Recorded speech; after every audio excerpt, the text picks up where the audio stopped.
Hello and welcome to the session on transfer of learning.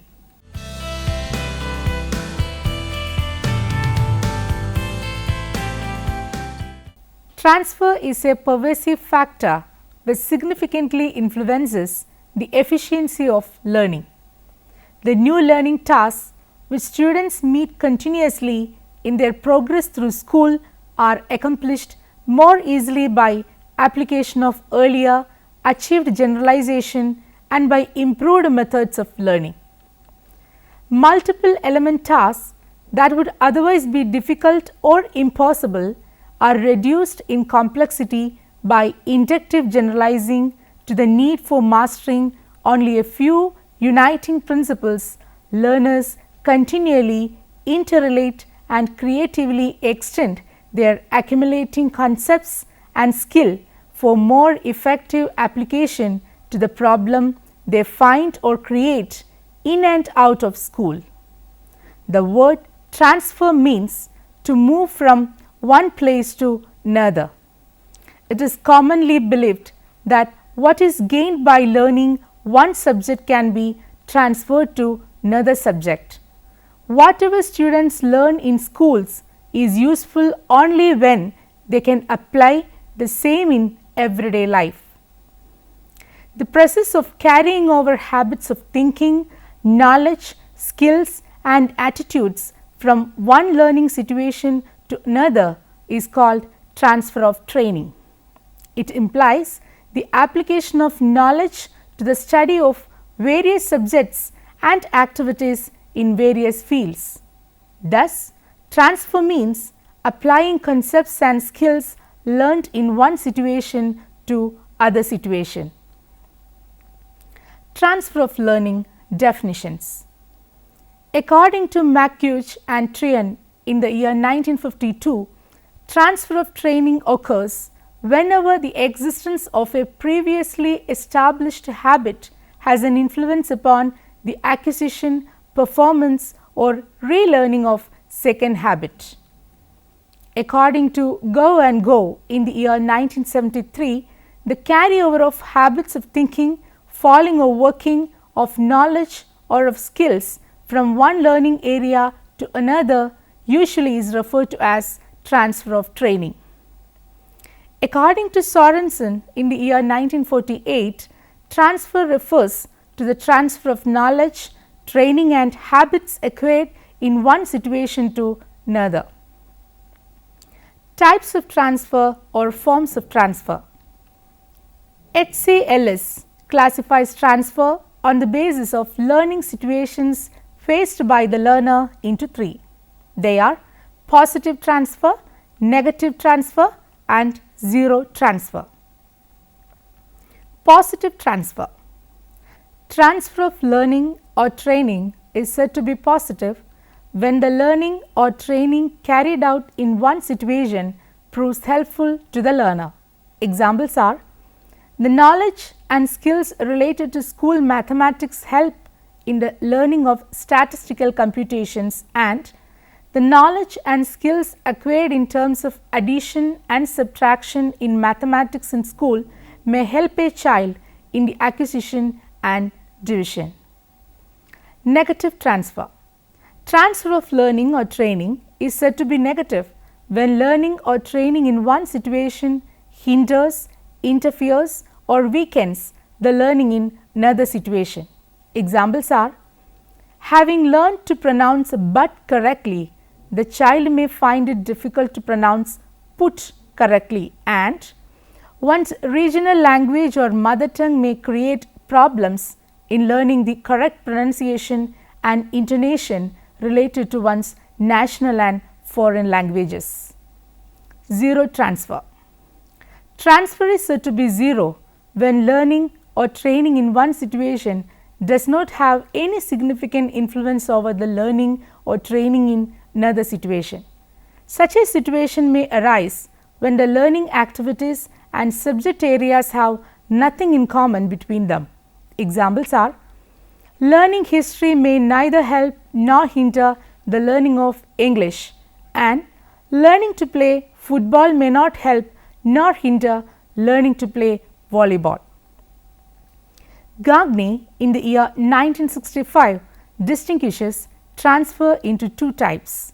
They are lateral and vertical transfer. Lateral transfer.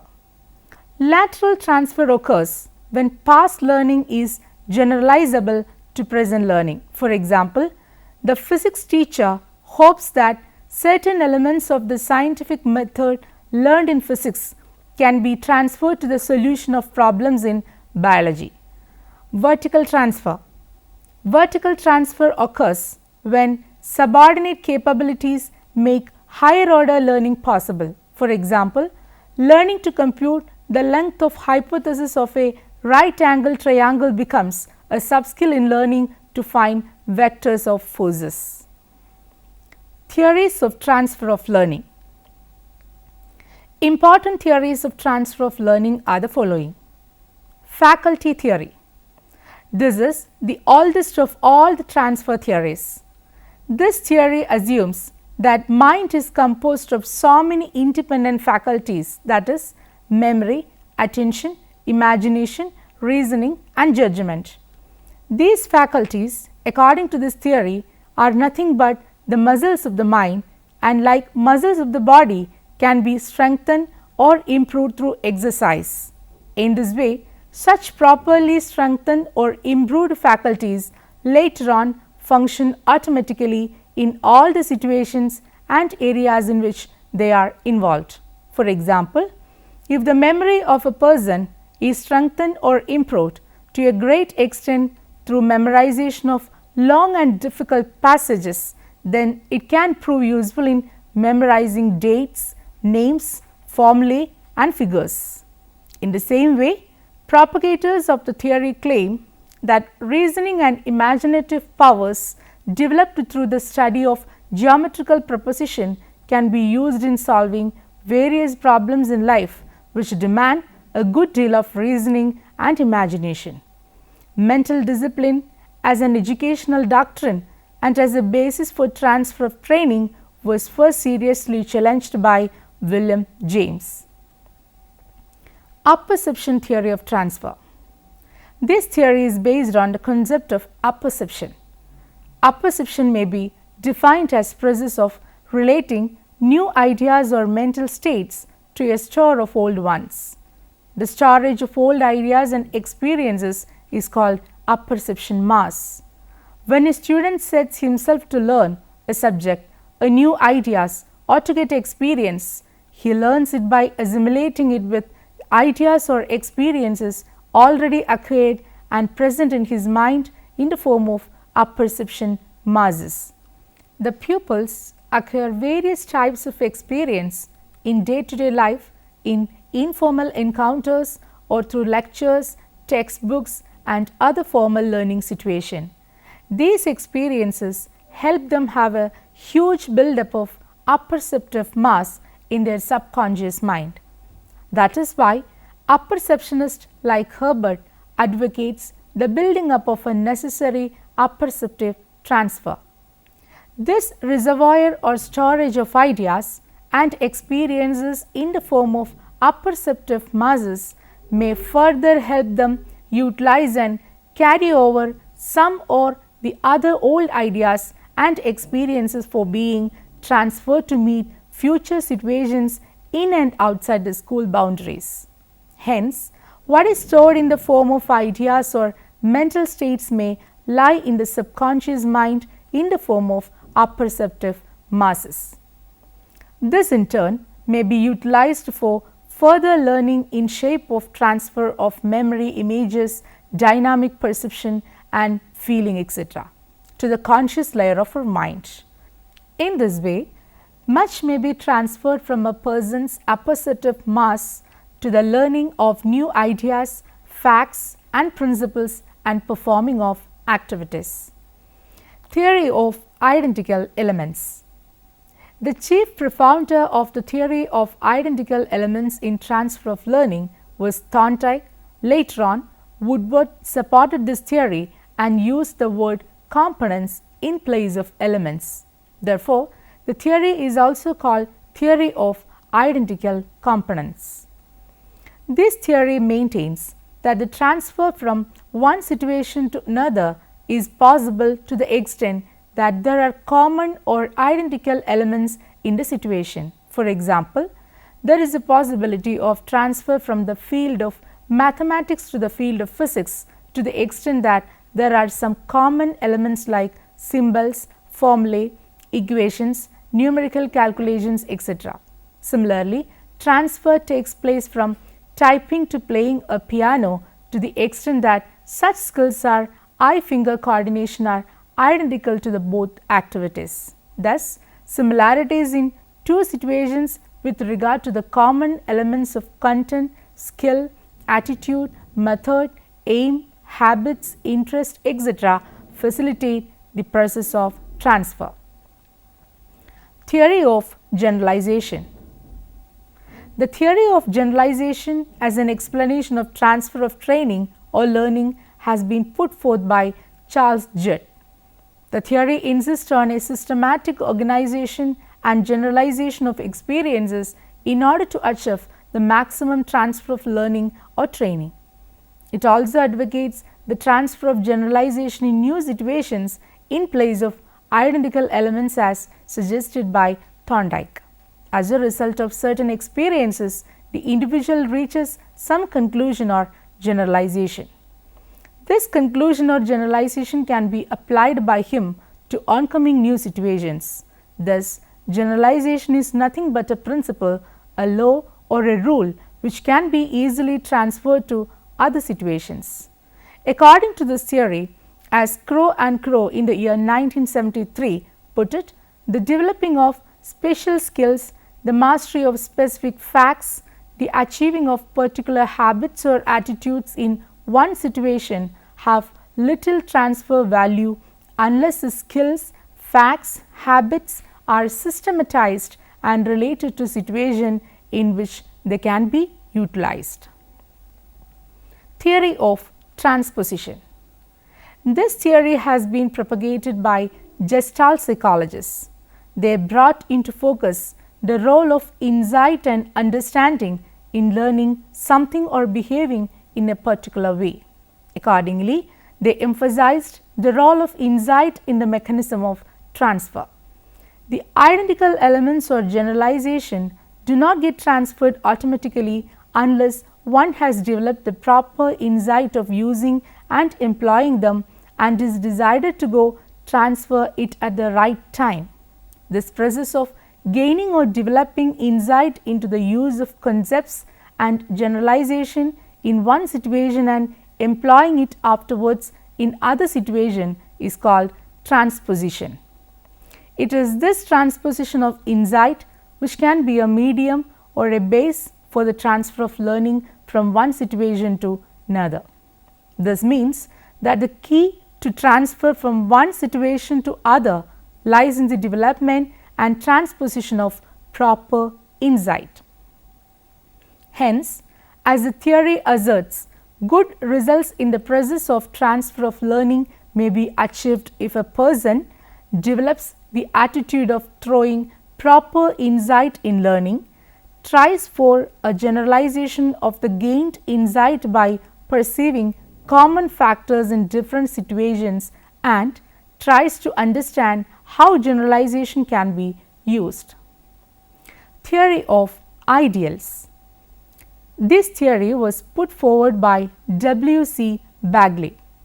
He tried to explain mechanism of transfer in terms of ideals. This has been illustrated by an experiment. Bagley advised children to keep their mathematics notebook neat. These children kept their mathematics notebook neat, but all other notebooks were more or less shabby. But when neatness was presented as an ideal, he could find better transfer effect.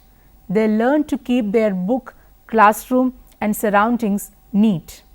Thus, the theory of ideals emphasizes that the ideals like love for wisdom, thirst for knowledge, tolerance for difference of opinion, spirit of inquiry, etc. are transferable from one situation to another, and therefore, every attempt should be made to develop desirable ideals among the children. Theory of learning to learn by Harlow. It is commonly observed that individuals improve in their ability to learn tasks when they have practiced a series of related or similar tasks. For example, if a person solves linear equations in algebra for a number of days, he becomes progressively more efficient in solving linear problems. He not only becomes more accurate but also faster. This progressive improvement in performance is a form of transfer known as learning to learn. It ranges from rote memory to problem solving. The similarity relationship involved appears to be learning general approaches or modes of attack, becoming familiar with the situation and learning related classes of material. Some experimental studies on transfer of learning. Judd's experiments. Judd conducted a dart throwing experiment to test the transfer value of generalization. He took two groups of children after matching them in terms of intelligence of 5th and 6th stages or grades. He called one group as experimental group and the other as control group. The purpose of experiment was to study the effect of instruction in the principle of refraction of light upon the ability of boys to throw darts at targets placed under water. The experimental group was given a full theoretical explanation of refraction and the other group was left to the work without theoretical training. Both groups of boys were then asked to throw darts to hit a target placed 121 inches under water. Both groups did not do well irrespective of the fact that the experimental group had a theoretical understanding of the phenomenon of refraction. This theoretical understanding of refraction could not help the experimental group to perform better than the control group. Again the situation was changed. The target was placed again under the water. This time the experimental group showed much better results than control groups. Both the groups had an equal chance of practice, whereas the control group could not make use of its earlier experience to perform the task now, but the experimental group achieved maximum benefits out of it. The understanding of the principle of refraction helped them hit the underwater targets which appeared to be a little raised than their actual position.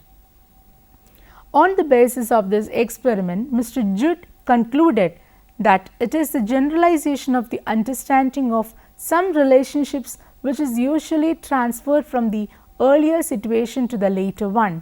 Similarly, the day-to-day generalized experiences of a child like by touching fire we get burned, the green apples are sour in taste, always get transferred to an oncoming new situation. Therefore, one is largely benefited by systematic and organized generalization of experiences, and in this way this theory lays stress on the generalization of specific experiences and formulation of some rules or principle so that they may be transferred from situation to situation. Experiment done by Hendrickson and Schroeder. Other experiments with more precise statistical treatment of their data have at least partly confirmed Judd's results.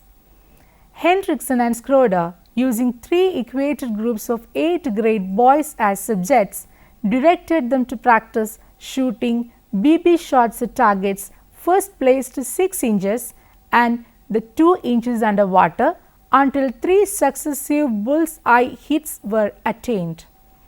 One experimental group was given an explanation of the theory of refraction, another studies the explanation of refraction and was also explicitly warned that changing depth of water in the second test would change the amount of refraction. Following Judd's experimental design, the principle of refraction was withheld from a third group, the control group. The amounts of transfer of skill from the 6-inch depth to the 2-inch depth as measured by reduction in number of trials required to attain the bull's eye criterion were 34.1% for the control group, 36.5% for the group given an explanation of refraction plus a more specific statement of how it would apply with the changed conditions. Only the principle of refraction plus a suggestion produced a significant advantage. Experiments by Darcy and Hopkins. Darcy and Hopkins demonstrated that transfer is more likely to occur if students are given explicit direction to apply their knowledge. First, they taught two equated groups of college students more efficient reading techniques, college Latin and descriptive geometry. Then they tested both groups. Reading comprehension, a vocabulary list comprised of Latin derivatives and miscellaneous items related to geometry. The only difference in preparation for the test of the two groups was that the experimental group was warned before each test to use the appropriate previously learned concepts and skills. The control group, although they have acquired the same knowledge, did not receive explicit direction to apply it in the test and failed to do so as effective as the warned group. W. C. Bagley's experiment on transfer. There are two experiments on transfer neatness which support Bagley's assertion. In the first experiment, the experimenters emphasized neatness in the preparation of arithmetic papers by pupils in the third grade. Nothing was said about neatness in the rest of the school subjects. Language and spelling papers were then compared with arithmetic papers for improvements in neatness. While the arithmetic papers showed clear proof of neatness, the language and spelling papers were rather less neat. It was concluded that specific training in neatness in one area did not transfer to other areas. In the other investigation, the experimenters insisted on neatness in all papers, and the children were told about the advantage of neatness in the other aspects of life inside and outside the school. In this way, great effort was made to develop the ideals of neatness. The results showed an overall improvement in neatness in all subjects.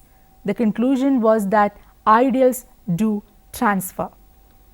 There are other experimental illustrations given by various psychologists also in order to explain transfer of learning or transfer of training. Let me summarize the session. The chapter provides a detailed analysis of the concept of transfer of learning. The different definitions for transfer are given. The chapter discusses the different types of transfer such as positive transfer, negative transfer, zero transfer, lateral transfer, vertical transfer, etc.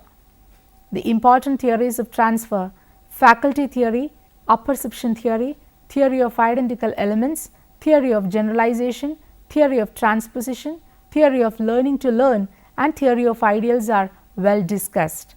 The chapter also describes some important experimental studies related to transfer of learning. Now you can try to answer the questions given here. Explain the classification of transfer on the basis of learning situations faced by the learner. List out and explain the different types of transfer of learning. Explain apperception theory of transfer of learning. Describe the theory of ideal of transfer of learning. Discuss Judd's experiment on transfer of learning. Hope that you may go through the reference books given here. Educational Psychology, Theory and Practice by R. E. Slavin in the year 1994, Alain and Bacon, USA.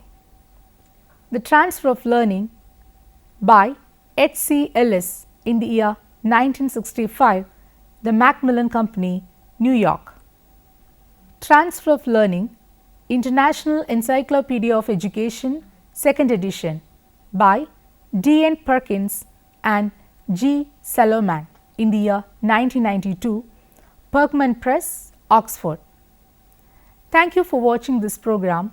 We can meet again with another topic. Have a nice day.